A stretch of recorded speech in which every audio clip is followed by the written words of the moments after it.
नमस्कार। बिहार से खास खबर लेकर हाजिर हूं मैं सर्वमित्रा। मई महीने में अब केवल 11 दिन बाकी हैं और इन 11 दिनों में बिहार में बड़ी सियासी उथल-पुथल मच सकती है।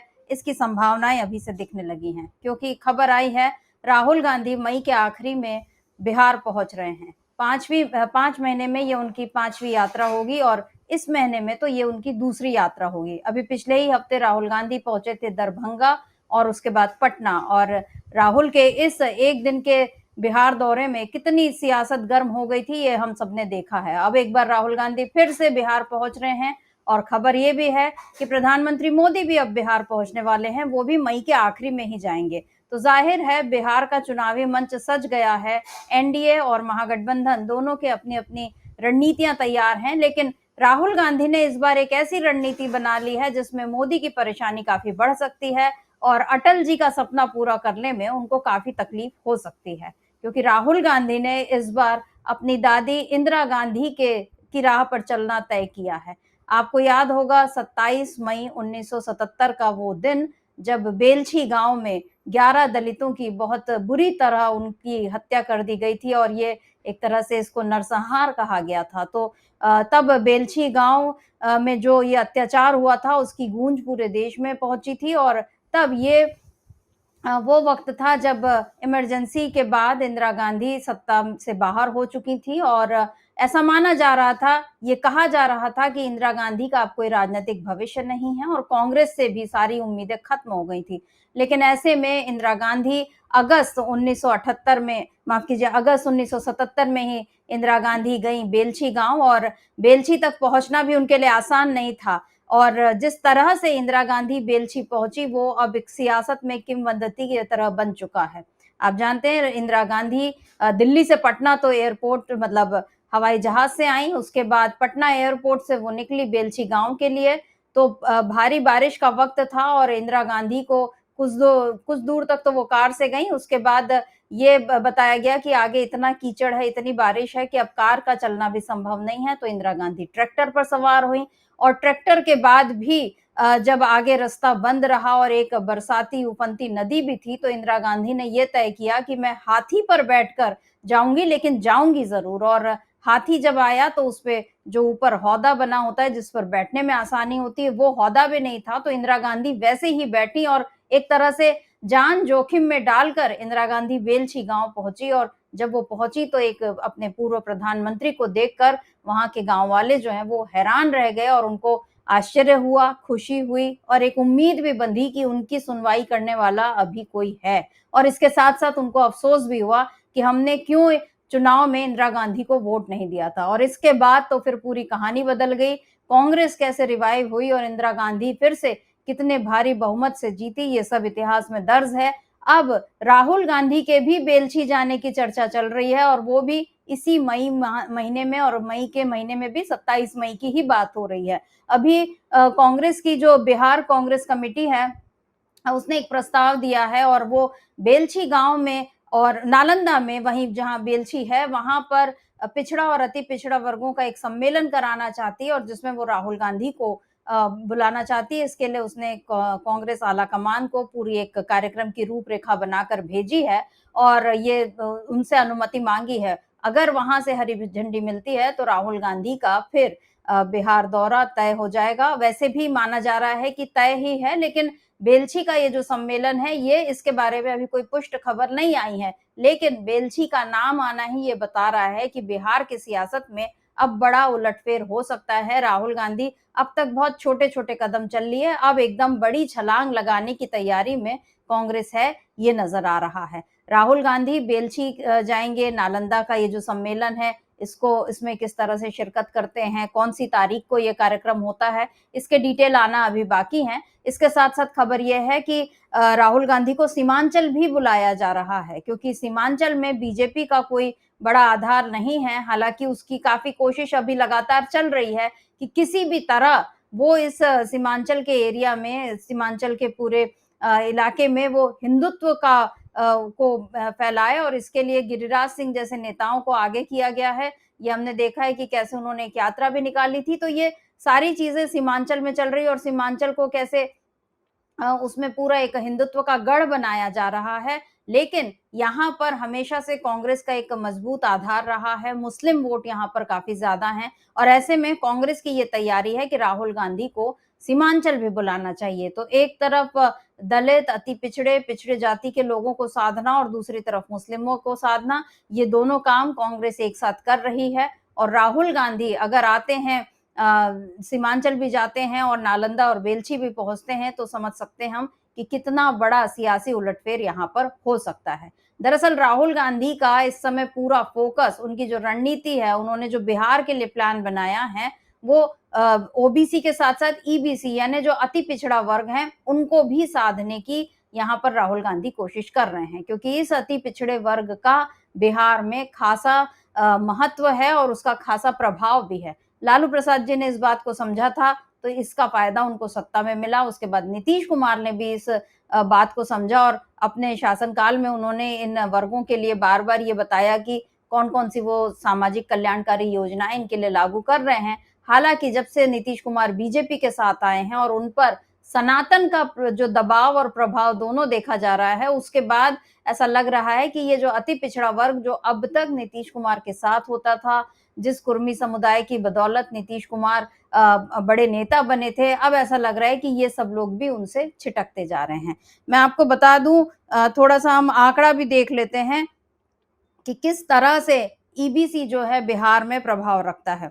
आपको बता दूं मैं कि 2023 में जो जाति जनगणना हुई थी, जो नीतीश कुमार ने ही करवाई थी, उसमें बिहार में दलितों की आबादी लगभग 19% देखी गई और बिहार विधानसभा की 243 सीटों में से 38 सीटें अनुसूचित जाति और 2 सीटें अनुसूचित जनजाति के लिए आरक्षित हैं।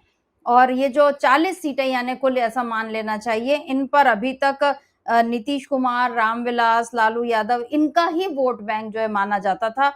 1990 का जो विधानसभा चुनाव था, उसमें कांग्रेस को 24.78% दलितों का वोट मिला था। 90 की बात कर रही हूं मैं, काफी वक्त बीत चुका है और 2020 के चुनाव में केवल 9.48% दलितों ने कांग्रेस को वोट दिया था।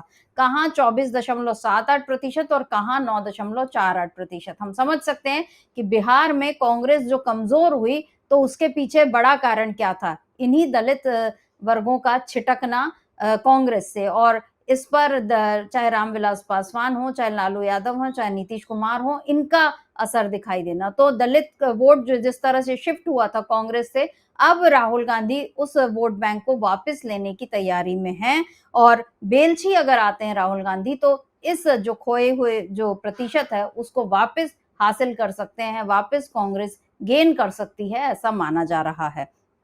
बिहार में अति पिछड़ी जातियों की जो बात मैं कर रही थी, तो कर्पूरी ठाकुर ने 50 साल पहले जो वो मुख्यमंत्री थे और तब ऐसा माना जा रहा है कि उन्होंने ही इस पूरे समुदाय को एक अलग पहचान दी। 1971 में जब मुख्यमंत्री थे कर्पूरी ठाकुर, तो उन्होंने बिहार में पिछड़ी जातियों की आर्थिक, सामाजिक, शैक्षणिक, व्यावसायिक और सरकारी क्षेत्र में भागीदारी का अध्ययन करने के लिए मुंगेरी लाल आयोग का गठन किया था और इस आयोग ने फरवरी 1976 में अपनी रिपोर्ट पेश की थी और इसके आधार पर 128 जातियों को आर्थिक, सामाजिक, व्यावसायिक और शैक्षणिक दृष्टि से पिछड़ा माना गया था और इन 128 जातियों को 2 श्रेणियों में बांटा गया।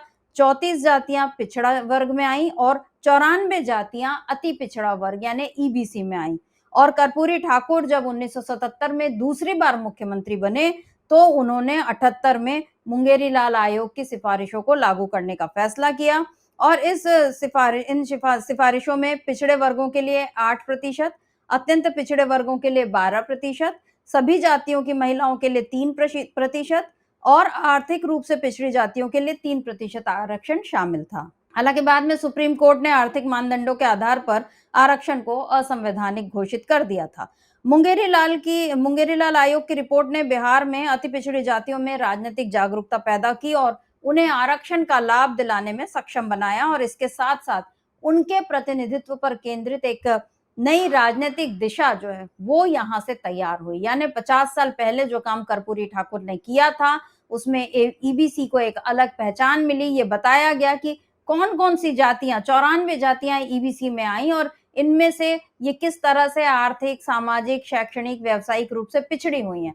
कल के आप तेजस्वी यादव की बात याद करिए, जिसमें वो ये कह रहे हैं कि अगर वो ठेला ढो रहा है तो वो कौन सी जाति का है, वो किसी के घर काम कर रहा है सफाई का तो वो कौन सी जाति का है, अगर एक घर में एक कमरे में इतने सारे लोग रहने को मजबूर हैं तो वो कौन सी जाति के लोग हैं जिनको ऐसी मजबूरी उठानी पड़ रही है। यानी यहाँ तेजस्वी यादव ने भी इन्हीं जातियों की अलग अलग पहचान की बात की, राहुल गांधी भी यही कर रहे हैं। और ये सारी बातें शुरू हुई थी 50 साल पहले।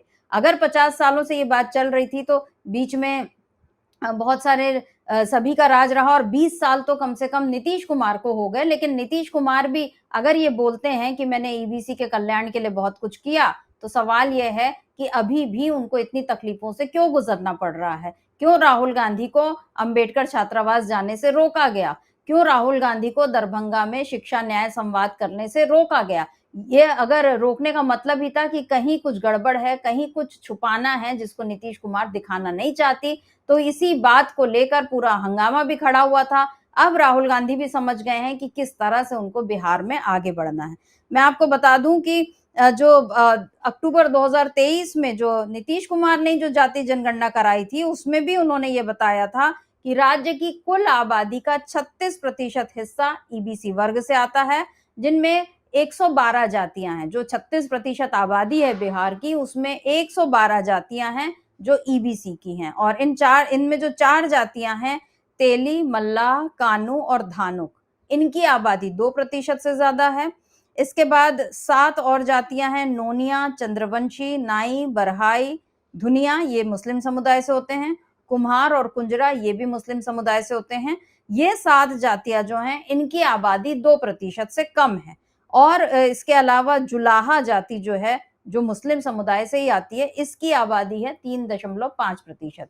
और इनके अलावा ये कुल 12 जातियां हैं ईबीसी में, और बाकी जो 100 अन्य ईबीसी जातियां हैं, इनमें से किसी की भी कुल आबादी 1% से ज्यादा नहीं है। तो ये जो आबादी इनकी बहुत ज्यादा नहीं है, लेकिन यही समुदाय जो है ये अत्यंत पिछड़ा हुआ है, हर तरह से बेहद गरीब, शिक्षा के पैमाने पर, चाहे रोजगार के मामले में, चाहे स्वास्थ्य सुविधा या पोषण के मामले में, हर पैमाने पर ये वर्ग जो है बहुत पिछड़ा हुआ है, दबा हुआ है, बरसों से शोषित है।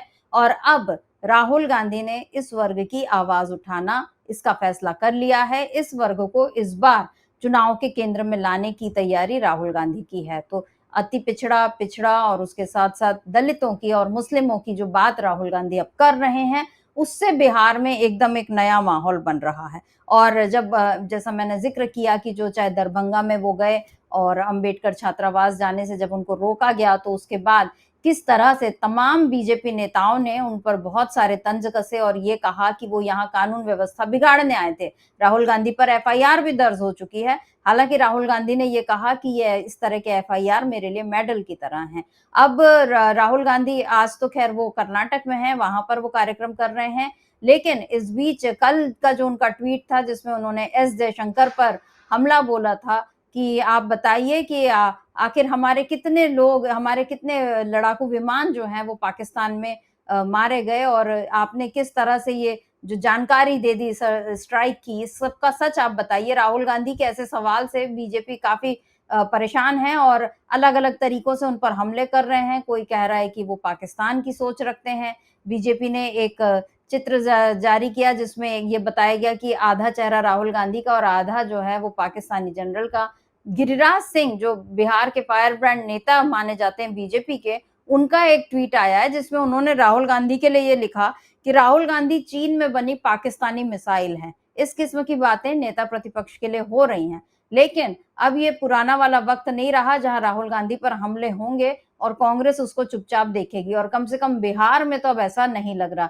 बिहार कांग्रेस ने गिरिराज सिंह के इस वार पर तगड़ा पलटवार किया है। क्या कुछ लिखा है बिहार कांग्रेस के ट्वीट में, देख लेते हैं। बिहार कांग्रेस लिख रही है, गिरिराज सिंह भाजपा के उत्तम कोटि के बकवादी और बड़बोले नेताओं के सरदार हैं, लेकिन गिरगिट राज जी राहुल गांधी को मिसाइल कहने से पहले अपनी सरकार की नाकामियों का राडार चेक कर लीजिए। कहीं ऐसा ना हो कि आपकी बयानबाजी मेक इन इंडिया की तरह सिर्फ हवा में उड़ जाए और जमीन पर बेरोजगारी, महंगाई और किसानों की बदहाली का धमाका हो जाए। किसी को कुछ कहने से पहले अपने गिरते शेयर बाजार और उड़ती महंगाई को तो संभाल लें। आपकी मेक इन इंडिया की फैक्ट्री में तो सिर्फ जुमले बन रहे हैं, मिसाइल तो दूर, देश का भरोसा भी नहीं बन रहा। ये इस तरह का एक वार कांग्रेस ने किया है और जिसमें न केवल गिरिराज सिंह बल्कि पूरी बीजेपी को और मोदी को कांग्रेस ने सुना दिया है कि आपके शासन की हकीकत क्या है, आप लोग किस तरह से महंगाई, बेरोजगारी को बढ़ा रहे हैं, किस तरह से देश को आपने युद्ध में तो देश अभी जब युद्धरत है उस वक्त भी आप किस तरह से अपनी पॉलिटिक्स नहीं छोड़ रहे हैं, ये सारी बातें इस ट्वीट में आ गई हैं और कांग्रेस का ये जो तगड़ा पलटवार है, ये कांग्रेस के बदलते तेवर दिखा रहा है। अभी तक ऐसा होता था कि राहुल गांधी पर अगर हमला होता है तो कांग्रेस के 1-2 प्रवक्ता आकर उसकी निंदा कर देते थे या टीवी चैनलों में कुछ बोल देते थे। राहुल गांधी खुद तो कभी कुछ बोलते नहीं, लेकिन उनके लिए 2-4 लोग अपनी जो थोड़ा बहुत उनका पक्ष रख लेते थे। लेकिन अब कांग्रेस ऐसे हर वार पर तगड़ा वार करने लगी है, तगड़ा जवाब देने लगी है और ये बता रहा है कि कांग्रेस का जो पूरा मिजाज है अब बदल चुका है। कांग्रेस अब पूरे जोश के साथ वापसी में लगी हुई है और बिहार में जो बेलछी मूवमेंट अब आने वाला है राहुल गांधी के लिए, ऐसा लग रहा है कि इंदिरा गांधी की तरह राहुल गांधी भी अगर बेलछी पहुंचेंगे तो फिर से इतिहास अपने आप को दोहराएगा, फिर से कांग्रेस उसी तरह से वापसी कर सकती है जैसी उसने 1977 के बाद की थी। तो आज के लिए बस इतना ही, इजाजत दीजिए, नमस्कार, मैं सर्वमित्रा।